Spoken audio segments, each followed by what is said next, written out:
Dans ma vidéo sur les protéines, les glucides et les lipides, je vous avais mentionné que les lipides étaient un petit peu particuliers. Donc, je vous avais dit que c'était une famille de molécules assez complexes.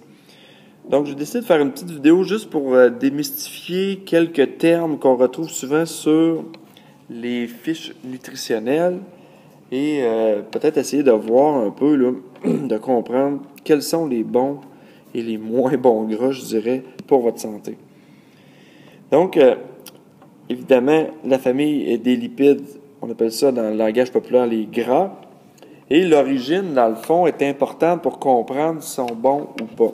C'est pas toujours vrai, là. Mais souvent, les gras d'origine végétale sont meilleurs pour la santé que les gras d'origine animale. OK? Donc, dans les gras d'origine animale, il y a beaucoup de mauvais gras, mais il y a quand même des exceptions là, que je vais vous parler un petit peu plus tard. Donc, ces petites précisions que je voulais apporter, c'est que souvent, on voit ça dans les fiches nutritionnelles, les lipides sont séparés en deux grandes familles. La première étant les lipides qu'on appelle saturés. Donc, on voit aussi souvent des gras trans dans cette famille de gras-là.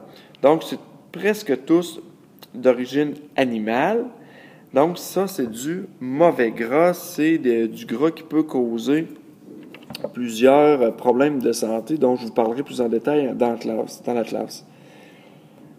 Donc, le beurre en contient beaucoup, la graisse animale, donc le bœuf, le poulet, surtout la peau, là, le reste, c'est quand même très bien. Puis, vous voyez une exception dans le monde végétal, là, la noix de coco, là, contrairement à ce que bien des gens pensent, il y a une espèce de mode là, sur Internet ces temps-ci, là, mais la noix de coco, là, tout ce qui est retiré de ça comme gras, là, c'est vraiment beaucoup de gras saturé, donc c'est loin d'être aussi bon que de l'huile d'olive, par exemple.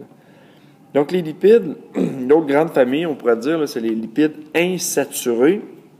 Donc, il y en a deux sortes qu'on voit souvent, encore une fois, dans les étiquettes nutritionnelles. C'est les mono-insaturés et les polyinsaturés. Les polyinsaturés, il y en a un qu'on entend parler souvent, là, c'est les oméga 3. Donc, dans le fond, les mono-insaturés et les polyinsaturés, ce sont en général de bons gras, surtout d'origine végétale, mais encore là, on s'aperçoit que les animaux, parfois, en ont beaucoup. Donc, la viande qui vient des poissons, entre autres, je dirais comme ça, le saumon, possède quand même beaucoup d'oméga 3, donc c'est du bon gras. Il ne faut pas en abuser, là, c'est comme n'importe quoi. Du sucre, ça vous en prend pour vivre, mais il ne faut pas abuser non plus. Donc, dans le fond, comment s'y retrouver dans la vie de tous les jours? C'est simple. Il faut consulter nos fiches nutritionnelles parce qu'au Canada, en tout cas, on est obligé, les manufacturiers sont obligés de déclarer la quantité de gras et certains types de gras qui se trouvent dans leurs aliments.